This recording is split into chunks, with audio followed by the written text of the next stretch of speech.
Hi everybody, Renee here, and I have a really fun card. I had a lot of fun making this one. I would love to have those sliding barn doors, you know how they're using them in home decorating, but it just wouldn't work in my house. So I will have to just make do with it being on a card. So I used this really fun card stamp set called Heart and Home, and it has the awesome door and a couple different wreaths that you can use on the door, a little hello sign, that's the little handle for the door, and it says missing you. And then the other one, I really like this. I think this will be good for the inside of cards. I don't stamp inside my cards very often, but I think this will be a good one. And it says, may love and laughter light your days and warm your heart and home. I think this will be a really nice card to give to someone with a housewarming gift. So I'll show you how I put it together.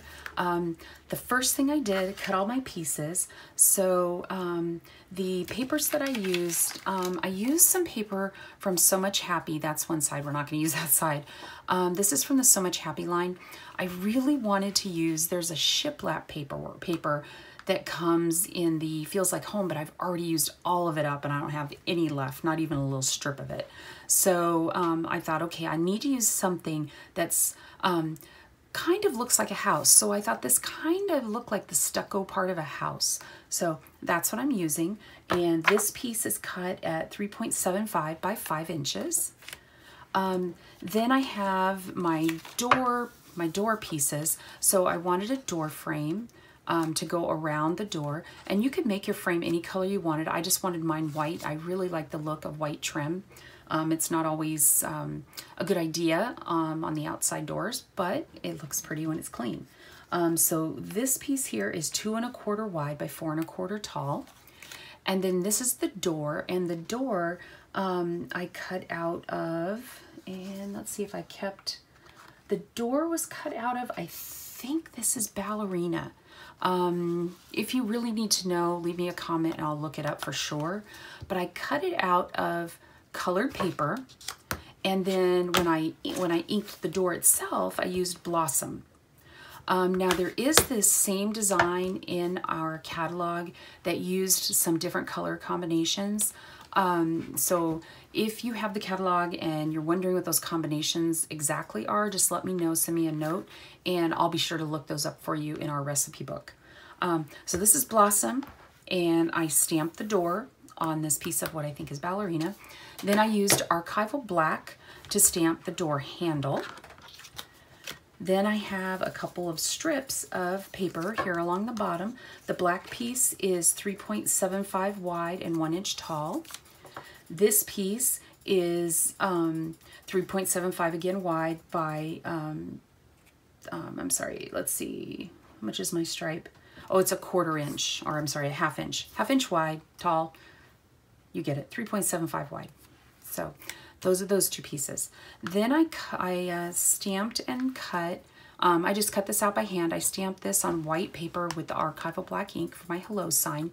The stamp itself does come with a little string already stamped on it, but I just couldn't get that cut out correctly. It just wasn't working for me. So what I did was I just cut that off, made it just a little rectangle, and then I just have a little piece of black embroidery thread, you know, that's 6 DMC 6 string. I just pulled one out, and that's what we're going to use to make the little string. And I forgot to get my tape out, so I'll have to grab my tape. I'll show you how I put that on. It was kind of fiddly and fussy, but it wasn't hard. So, and then this is the little wreath, and the wreath I cut, this paper is, I believe, oh, I'm sorry, I didn't write down the name of the paper. I think it's Fern, and then I used Fern ink. Yeah, I'm pretty sure that's what it is. Fern paper with fern ink, and this is our old style of ink pads. They last so long, and I'm sorry, I'm not going to replace them, even though I love the new type of ink pads we have. They're so much easier to open. So that's what I did with that. And then I just fussy cut this out. The outside was really easy. The inside was a little bit fiddly, but you know, don't worry too much if you're doing this, because you cover up a good portion of it with the hello sign. So you can turn it until you get the part that's the prettiest of your cutting, and that's what you're gonna show. That's what I did. So, and then for the little nail head, I just use these black and white dots, and I just use the smallest of the dots. I love these dots. They're very thin, and the glue that's on them is amazing. I've never had one fall off yet. So knock on wood, hopefully that continues. So I'll just go ahead and show you how I put this card together. So the first thing I want to do is put the door on its door frame. That is very simple. Just go ahead and glue that down. And the way I did my door frame is I wanted this even at the bottom so that it truly looked like a door frame, how it goes around the two sides and then up on the top. So there's that. We've got that done. Then let's go ahead and do our strips on our base. I guess we'll call it our card mat. And this is just, it just lines up with the bottom. So you can just line that up. And if for some reason you don't get it cut perfectly, this gives you a chance to trim down things so that it looks nice. And I did a good job on that, so we're not gonna worry about it today. So let's go ahead and get our little stripe strip. I really like the look of black and pink together, so I think this just looks really nice. You could do other types of setups here and actually make it look like an actual door. Feel free to make it your own for sure. So let's put our door down before we start putting all of our other pieces on. And I think we'll also put it on our card base. I think that'll be easier before we get our dimension going on with our everything else. So, and you just kind of center it, place it where you like it. There's no right or wrong, as long as it's on the card.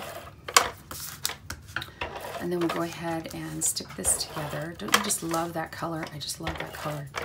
I need a shirt in that color. Okay. So this just gets centered on all four sides. I really like it when my cards have that little frame around them. I think it looks nice. Okay, so now what we'll do is, before I put this on, I wanna look and see. I kind of made a mistake on that part and that part, so I think what I'll do is I'll make sure that when my wreath goes on, that this pretty part of the cutting is at the top. Okay, so we'll do this. And I forgot to take my glue out. Let me get my little glue pen. And we'll put some little dots of glue on this. Glue it down. And again, let's make sure that that pretty part of the cutting is showing. And there we go. I just love having a wreath on a door. It just looks so inviting. The wreath I have on my door right now is kind of falling apart. It's pretty old, and I think it's seen better days, so I need to work on something new for that. So the way you do this, and again, I said it's very fiddly, and you'll see what I mean. Let me grab my tape, because I forgot to grab my tape, so let me get that real quick. And I love my little shoe. Again, if anybody from Scotch is watching, please make this heavier so it will stay in place while you pull tape off of it, because that's the problem with it. It does not stay put. And I only need a small piece of this tape just to hold our string in place. So we'll put the extra little piece there. So when you're putting your string on, you want to make sure you have your sign straight. So there's the sign. So we will put one little piece. This is kind of like, you know, tying bows on video. It never seems to work as easy as you hope it will. So we'll put a little piece of tape on there to hold that in place. Just push it down with your fingernail. And then we don't need much. So I cut this a little longer than I needed, but I figured it would be easier to have it longer than too short.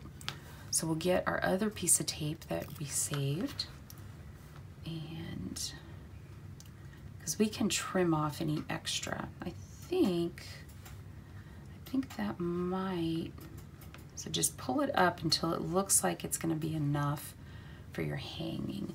And then try to get it in the same, to be symmetrical.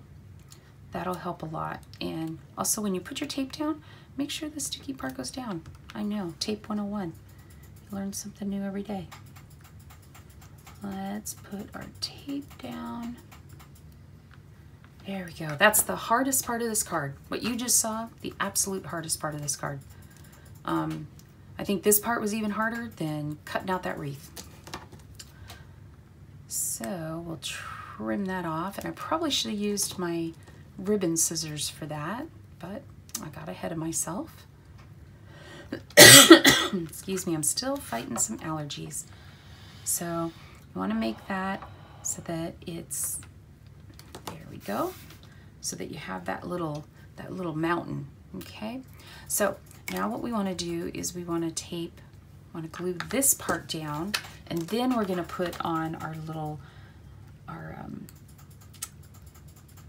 nail head. What are these things called? I always miscall them dots. And put our little dot down. So we want to cover up that icky part of our cutting. So see where I said that you've got an opportunity. You can put this sign up as high or low as you like. And another thing you can do is you could, just skip cutting out that middle part if that's just, more than you want to deal with. That is absolutely fine as well. Okay, so we're going to get our little dots out. Grab one of the small ones, and you can either use your tweezers, you can use an X-Acto knife, just about anything you want to use, and put that down there, capturing the string underneath it. And that is our card for today, all finished. So I've got 2 of those. Those will be nice to have around to send to people. And I might even think about stamping that in there, because I think that's a really nice inside sentiment. I really like that they included that in this stamp set. Yeah, that's very nice. Okay, well, I hope you enjoyed the tutorial today. If you have any questions, just leave them down below. And thank you so much for watching.